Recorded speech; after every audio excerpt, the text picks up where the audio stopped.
الحمدللہ رب العالمین والصلاة والسلام علی سید الانبیاء والمرسلین اما بعد فاعوذ باللہ من الشیطان الرجیم بسم اللہ الرحمن الرحیم۔ الحمدللہ الہادی پروگرام کا سلسلہ بخیریت و عافیت اللہ تعالیٰ کے فضل و کرم سے جاری و ساری ہے۔ جیسے کہ آپ کو معلوم ہے کہ ہم اس میں کسی ایک قرآنی موضوع کا انتخاب کرنے کے بعد اس سے متعلقہ آیات اور اس کے ضمن میں کچھ احادیث کریمہ بھی ذکر کرتے ہیں، اور پھر اس کی مناسب تشریح اور پھر جو ہمارے لیے ایسے اس میں نکات بیان ہوں جو عمل کے لائق ہوں یا ان پر عمل کرنا ہمارے لیے ضروری یا افضل ہو تو ان کا ذکر کیا جاتا ہے۔ پھر احتساب کی دعوت دی جاتی ہے،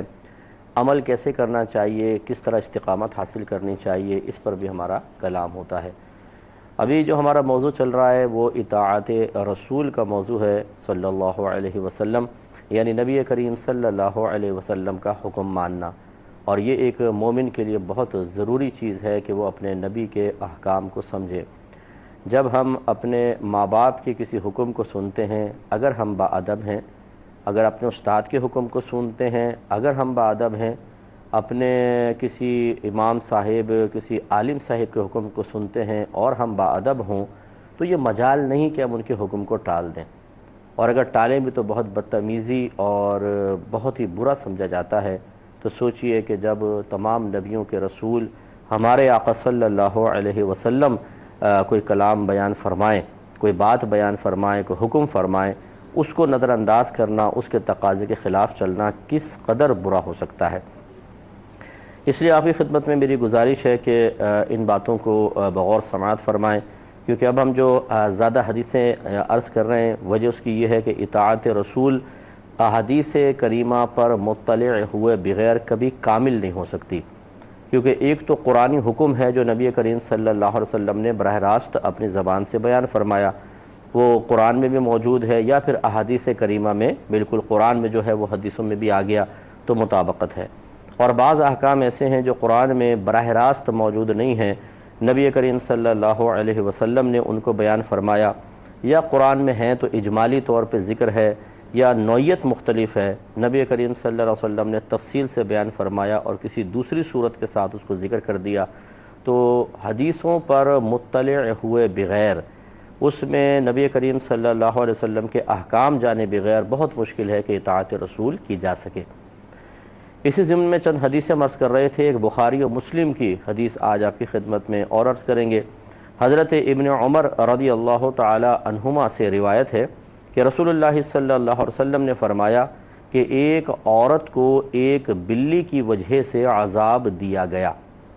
اس نے اسے قید کر دیا تھا حتیٰ کہ وہ مر گئی، پس وہ اس کی وجہ سے جہنم میں گئی، نہ اس نے اسے کھلایا پلایا جبکہ اس نے اسے قید کر رکھا تھا، اور نہ اسے اس نے چھوڑا کہ وہ خود زمین کے حشرات الارض وغیرہ کیڑے مکوڑے یعنی سانپ، بچھو یا چوہے یہ چیزیں کھا لیتی۔ اور ایک روایت اس میں تو نہیں ہے لیکن دوسری روایت میں موجود ہے کہ وہ بلی اس عورت کا آگے کا حصہ اور پیچھے کا حصہ اپنے پنجوں سے نوچتی ہے۔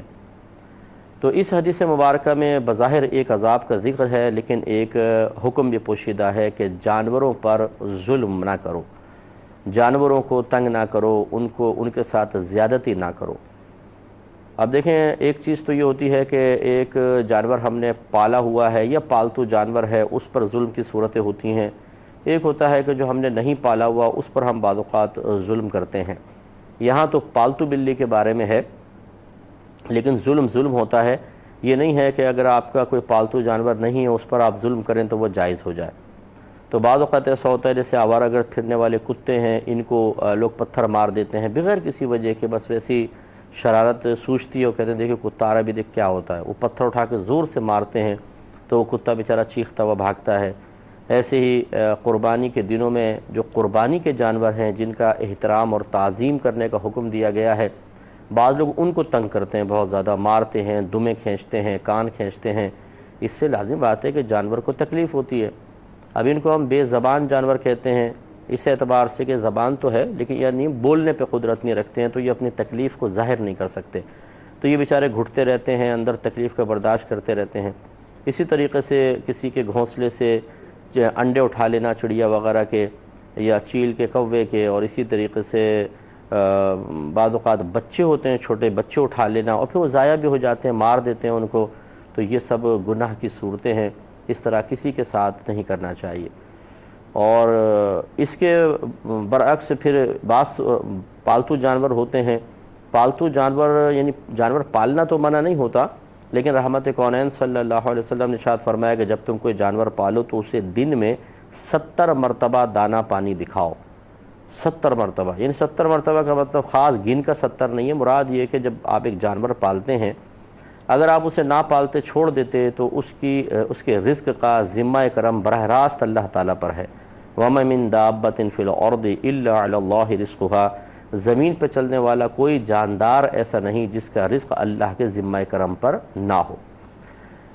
تو جیسے بلیاں آوارہ گرد دیکھیں، کتے آوارہ گرد ہوتے ہیں، اور بے شمار چیلیں ہیں، کوے ہیں، انہیں کوئی نہ کوئی تو رزق روزانہ دیتا ہے نا، آپ تو نہیں دیتے۔ اگر ہم بالفرض چیلوں کو گوشت ڈالیں بھی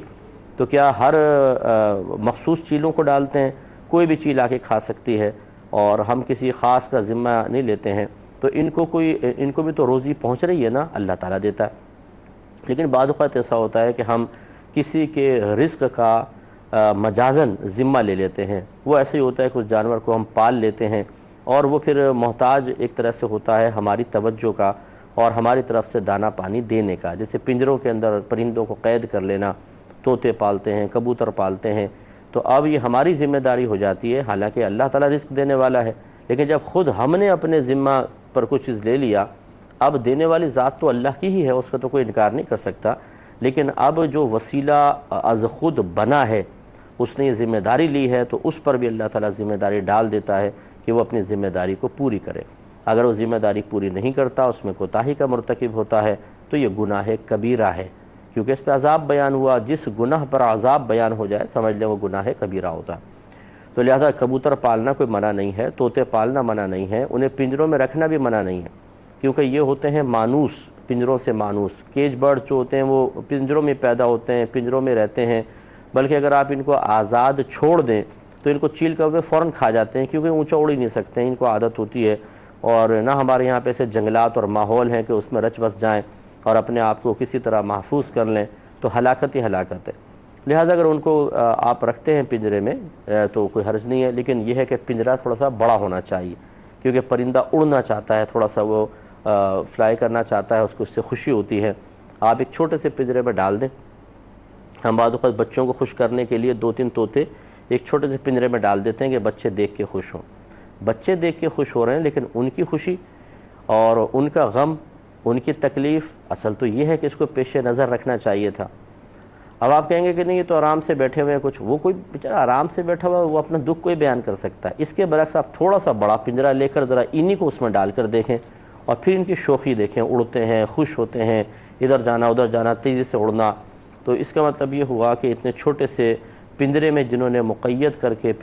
طوطوں کو رکھا ہوا ہے کہ وہ اڑ ہی نہیں پا رہے ہیں، یہ قطعاً غیر مناسب ہے۔ تھوڑا سا بڑا پنجرہ لینا چاہیے تاکہ اس میں اڑ سکیں۔ ہاں یہ ضرور ہے کہ اب یہ کبوتر بازیاں جو کرتے ہیں، کبوتروں کو اڑاتے ہیں کہ 1-1 گھنٹے اترنے نہیں دیتے، اور اتریں تو تھوڑا سا کھانا دیتے ہیں تاکہ وزنی نہ ہو جائیں اور ایک دیر تک اڑنے کی صلاحیت ان کی زائل نہ ہو جائے۔ یہ بھی کبوتر بازی کا یہ طریقہ بالکل جائز نہیں، کیونکہ یہ ظلم پر مشتمل ہے۔ تو اب اگر آپ پرندے کو آزاد چھوڑ رہے ہیں تو پھر اس کو کھلانے پلانے کی ذمہ داری تو آپ نے لی ہوئی ہے، کیونکہ وہ پالتو ہے، اس کا خیال رکھنا چاہیے۔ ایسی کتا پالا ہوا ہے بالفرض کسی نے، شوقیہ تو منع ہوتا ہے لیکن حفاظت کے لیے کتا پالا ہوا ہے، یا ویسے بکریوں کے جیسے گلے وغیرہ کی یا زمینوں کی حفاظت کے لیے، گھر کی حفاظت کے لیے، تو ان کے بھی کھانا پانی کا اچھی طرح لحاظ رکھنا چاہیے۔ یوں ہی بعض لوگوں نے گدھے پالے ہوئے ہیں جیسے، اور گھوڑے وغیرہ ہیں، اب ان پہ ظلم کرنا، مارنا پیٹنا، کسی کو داغ لگا دینا اور چہرے پہ مارنا ڈنڈے بالکل غلط ہے، یہ گناہ کبیرہ ہے۔ تو خلاصہ کلام یہ ہے کہ اگر ہم خدا نخواستہ اس طریقے سے جانور پالتے ہیں اور کسی بھی ذریعہ اور سبب سے ان کے لیے باعث اذیت بنتے ہیں، تو ہمیں اللہ تعالیٰ کی بارگاہ میں توبہ کرنی چاہیے، اور اگر آپ یہ سمجھتے ہیں کہ ہم اس سے بڑی جگہ ان کو نہیں دے سکتے، ان پہ واقعی ہم ظلم کر رہے ہیں، تو پھر اس کو ختم کر دیں، پھر بالکل نہ رکھیں، آپ نہ پالیں۔ بلی اگر ہے تو اس کو آپ کہیں چھوڑ آئیں، کسی اور جگہ چھوڑ دیں. اگر کوئی اور گھر میں پرندہ وغیرہ ہے تو آپ چاہے اس کو بیچ کے آ جائیں یا اس کو ویسے آزاد کر دیں, پھر وہ چیل کھائے کوا کھائے آپ کی ذمہ داری نہیں ہے. تو اس طریقے سے یعنی ضرور مطلب اپنے آپ کو ایک تسلسل ظلم سے بچانا یہ ہماری ذمہ داری ہو جاتی ہے. اور یہ میں آپ کو کئی دفعہ عرض کر چکا ہوں کہ ہاں ایسے کوئی جانور جو ہمارے لیے موذی ہوں, اذیت دینے والے ہوں, تکلیف دینے والے ہوں, جسمانی یا اور دیگر مالی یا سامان کا نقصان کر دینے والے ہوں, ان کو مارنے میں, ان کو تکلیف و اذیت دینے میں کوئی حرج نہیں ہے. مثال کے طور پہ چھپکلی کے بارے میں تو خود نبی کریم صلی اللہ علیہ وسلم نے فرمایا کہ جو چھپکلی یا گرگٹ کو ایک وار میں مارے اس کے لیے 100 نیکیاں ہیں, جو اس سے کم میں مارے اس کے لیے کم, جو اس سے کم یعنی اس سے زیادہ ضربوں میں مارے اس کے لیے اتنی نیکی کم, جو اس سے زیادہ مارے گا اس سے اتنی نیکی کم. تو ایک ضرب میں مارا تو 100 نیکی, اگر زیادہ ضربیں کر دیں تو پھر نیکی گھٹنے شروع ہوتی ہے. تو اس لیے کوشش ہونی چاہیے ایک وار میں مار سکیں تو مار دیں, یہ شرعاً جائز ہے. اسی طرح چوہے گھر میں ہو جاتے ہیں, یہ کتابیں آ کے کاٹ دیتے ہیں, کپڑے کاٹ جاتے ہیں, اور قیمتی سامان بعض وقت گاڑیوں کے اندر گھس جاتے ہیں, وائرنگ چبا جاتے ہیں, خراب کر دیتے ہیں, ان کو مارنا شرعاً جائز ہے. ایسے ہی چیل کوا اگر کپڑے اٹھا کے لے جاتے ہیں, بعض اوقات صابن کی ٹکیاں اٹھا کے لے جاتے ہیں, ایسے گاؤں وغیرہ میں تو خاص طور پہ یہ دیکھا ہے, اور دیگر کوئی نقصان پہنچاتے ہیں, ان کو بھی مارا جا سکتا ہے. ایسی کتا اگر کٹکنا ہو گیا ہو, جو پاگل سا ہو جاتا ہے اور بچوں کو کاٹ رہا ہے اور وہ خطرہ ہے کہ یہ کاٹ لے گا, اور یہ زیادہ خطرناک ہو جاتا ہے, انفیکشن بہت زیادہ تیزی سے ہوتا ہے, وائرس ان کے اندر ہوتا ہے, تو ایسے کتے کو مار دینا اس میں کوئی حرج نہیں ہے. ایسی بلی اگر کاٹنے والی ہو گئی ہے کہ وہ حملہ کرنے لگی ہے انسان پر, تو اس کو بھی اذیت سے نہ ماریں, کسی ایسے طریقے سے مار سکتے ہیں کہ فوراً موت واقع ہو جائے. یوں ہی چونٹیاں گھر میں آ جاتی ہیں, چونٹے وغیرہ ہیں, اور اس طرح لال بیگ ہیں, جھینگر مچھر ہیں, یہ تمام جانوروں کو, دیمک ہے, ان کو کل کر سکتے ہیں, کیونکہ یہ اگر رہیں گے تو بہت زیادہ نقصان دیں گے. اس سے آپ اندازہ کریں کہ ہمیں معلوم یہ ہوا کہ ہمارا مذہب اسلام بہت ہی پیارا مذہب ہے. بعض لوگ آپ یہ دیکھیں گے کہ وہ مطلب اپنی دل کی نرمی کی وجہ سے یہ احکام بیان کرتے ہیں, نہیں جی ہم کتوں کی خدمت کر رہے ہیں. ایسی آپ ڈاکومنٹریز دیکھیں گے جنہوں نے اپنی زندگی وقف کر دی ہے جنگلوں کے لیے, کہ اس میں جو زخمی جانور ہیں ہم ان کی تیمارداری کریں گے. تو بعض اوقات ہم لوگ متاثر ہوتے ہیں, مطلب ہمارے عام جو مسلمان ہیں, کہ دیکھو یار یہ ہیں تو غیر مسلم, لیکن کیسا ان کے اندر جذبہ ہے کہ کتوں کو پال رہے ہیں, بھیڑیوں کو پال رہے ہیں, شیر کے اگر چوٹ لگ گئی ہے اس کو صحیح کر رہے ہیں, پوری زندگی اس میں گزار رہے ہیں. تو یہ کوئی ان کا اپنا کمال نہیں ہے, یہ کوئی مطلب نیا جذبہ نہیں ہے, بلکہ یہ تو خود ہمارے مذہب کی تعلیم میں شامل ہے. ان کے تو یہ مذہبی کوئی دلیل نہیں دکھا سکتے. اچھا ہے, چلیں, میں یہ نہیں کہہ رہا ہوں کہ یہ کوئی برا کر رہے ہیں. اگر کوئی اس طرح کرتا ہے تو جانوروں سے محبت کی وجہ سے کر رہا ہے. کاش اتنی محبت انسانوں کے ساتھ بھی ہو, تو یہ ایک اچھی چیز ہے. لیکن میں سمجھانا ہی چاہ رہا ہوں کہ ان کو قابل رشک نگاہوں سے دیکھنے کے بجائے ذرا پہلے اولاً اپنے مذہب اسلام کی تعلیمات کو دیکھ لیا جائے, اور پھر ہم اگر سوچیں اگر ہم ان تعلیمات پر عمل کرتے تو ان سے کہیں زیادہ اس معاشرے میں ایک دوسرے کا اور جانوروں کا خیال رکھنے والے ہوتے, کیونکہ ہمارا مذہب یہ سکھاتا ہے کہ ہر ایک کے ساتھ اچھا سلوک کیا جائے. جیسے آپ نے یہ روایت غالباً میں نے بیان کی تھی کہ ایک فاحشہ خاتون تھی کہ جو کسی سفر پر تھی اور ایک کنویں کے پاس پہنچی, تو اس کو پیاس لگی تو اس نے کنویں سے پانی نکالا, پھر دیکھا کہ ایک کتا ہے وہ بھی پیاسا ہے تو اس نے پانی نکال کے اسے پلایا, تو اللہ نے اس کی بخشش و مغفرت فرمائی. ایسی ایک شخص کے بارے میں واقعہ, وہ مرد کا واقعہ ہے کہ وہ اس کو پیاس لگی, اس نے دیکھا ایک کنواں تھا, اس کے بہت نیچے پانی تھا, تو وہ بڑی مشکل سے اندر اترا اور اس نے جیسے تیسے پانی وہاں سے پیا. باہر نکل کر آیا تو دیکھا کہ ایک پیاسا کتا ہے, اور وہ وہاں کی جو تھوڑی بہت نمی تھی مٹی کے اندر, جیسے اس نے پانی پیا تو وہ گر گئی تو نم ہو جاتی ہے, تو اس پہ زبان لگا رہا تھا, کیونکہ اتنا پیاسا تھا کہ اس نمی سے تھوڑا سا فائدہ حاصل کر رہا تھا. تو اس کو خیال آیا کہ جیسے پیاس مجھے لگی تھی یہ بھی اللہ کی مخلوق ہے, اسے بھی لگی ہے, تو دوبارہ کنویں میں اترا اور اپنے چمڑے کے موزے میں پانی بھرا, پھر اوپر آیا, پھر اس کتے کو پلایا. تو وہ کتا مطلب اس طرح اس نے اوپر آسمان کی طرف دیکھا اور چلا گیا, گویا کہ اللہ کا شکر ادا کر رہا تھا. تو روایت میں آتا ہے کہ اللہ تبارک و تعالی نے اس شخص کی بخشش و مغفرت فرمائی. تو صحابہ کرام علیہم رضوان نے پوچھا, یا رسول اللہ صلی اللہ علیہ وسلم, کیا جانوروں کے ساتھ اچھا سلوک کرنے میں بھی اجر ہے؟ تو نبی کریم صلی اللہ علیہ وسلم نے ارشاد فرمایا کہ ہاں، ہر تر جگر کے ساتھ نیک سلوک کرنے پر اللہ تعالیٰ اجر عطا فرماتا ہے۔ تر جگر سے مراد جاندار۔ تو اس لیے ہمارا دیکھیں مذہب اتنا پیارا ہے۔ میرے آقا صلی اللہ علیہ وسلم ایک مرتبہ کہیں سے جا رہے تھے تو ایک اونٹ دوڑتا ہوا آیا اور اس نے اپنا سر نبی کریم صلی اللہ علیہ وسلم کے قدموں میں رکھ دیا۔ سرکار نے پیار سے اس کے سر پہ ہاتھ پھیرا تو وہ رونے لگا۔ پھر میرے آقا صلی اللہ علیہ وسلم نے فرمایا اس کا مالک کہاں ہے؟ اس مالک کو بلایا گیا۔ سرکار نے فرمایا کہ اس اونٹ نے مجھ سے فریاد کی ہے کہ جب تک میں جوان رہا میرا مالک مجھ سے خدمت لیتا رہا، اور اب میں بوڑھا ہو گیا ہوں تو وہ مجھے ذبح کرنا چاہتا ہے، یا رسول اللہ آپ میری سفارش کر دیں کہ وہ مجھے ذبح نہ کرے۔ تو نبی کریم صلی اللہ علیہ وسلم نے اس شخص سے کہا کہ اس اونٹ کے حق میں میری سفارش قبول کر لو۔ اس نے پھر فوراً قبول کی اور اونٹ کو آزاد چھوڑ دیا، نہیں ذبح کیا۔ تو دیکھیں نبی کریم صلی اللہ علیہ وسلم، حالانکہ دیکھیں ذبح کرنا کوئی گناہ نہیں تھا، ٹھیک ہے نا، یہ تو مطلب اس کا اپنا جانور تھا، وہ کاٹ کے کھا سکتا تھا، لیکن ایک اونٹ کی فریاد سن کر میرے آقا صلی اللہ علیہ وسلم نے یہ رویہ اختیار فرمایا۔ اس سے ظاہر ہوتا ہے کہ ہمارے نبی یہ چاہتے ہیں کہ کوئی کسی پر ظلم نہ کرے، پیار و محبت کا معاملہ کرے۔ ایک روایت اس کے ضمن میں عرض کرتا ہوں کہ حضرت عبداللہ ابن عمر رضی اللہ تعالیٰ عنہما اس کے راوی ہیں، یہ کہتے ہیں کہ ان کا گزر